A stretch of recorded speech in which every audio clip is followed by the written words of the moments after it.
I'm going to talk about how to live with fewer financial regrets. Do you notice that we can lie to ourselves, and we can be pretty good liars to ourselves? And when we lie to ourselves, some of the lies are so bad that if a salesperson, if we went into a retail store and they used the same tactics we use on ourselves, we'd be so offended we'd walk out.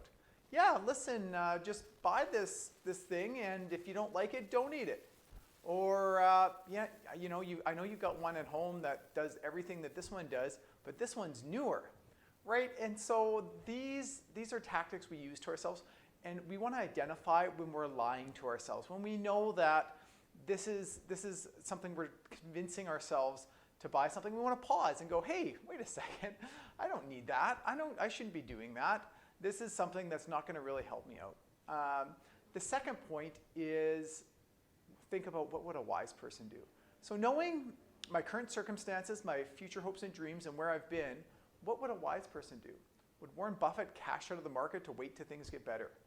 Would Susie Orman go on a vacation, putting the vacation on credit card because we're maxed out on everything and we're stressed? So what would a wise person do? And so that's a real thing to think about, is what would they be doing in my circumstances?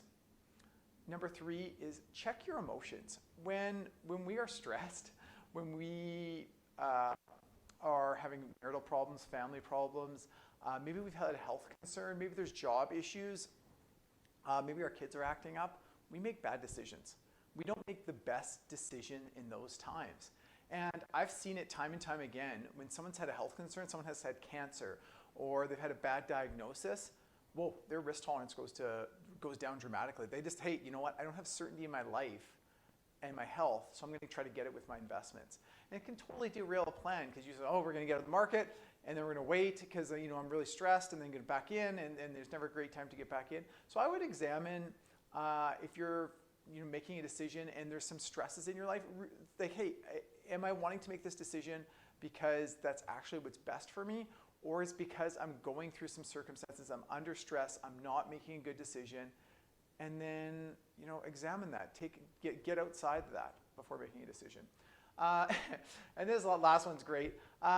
If you're going to make it something and you're going to make a big decision, pretend a friend of yours was asking you for advice and saying, hey, you know what? I am spending too much money, I'm working, I'm spending too much money, and so to fund that lifestyle, I'm going to take money out of my RSP. It's going to pay a super huge amount in taxes. What do you think, Tom? Oh, that's probably not a good idea.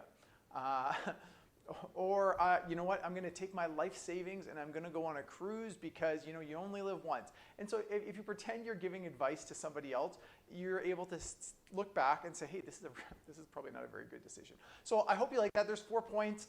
If you have some more, please share them with me. I've got lots. I find that, if we can make better decisions, live with fewer regrets, we're going to be happier, we're going to be further along financially. Hope that helps. Please follow me on Instagram, Facebook, and LinkedIn. Have a great day.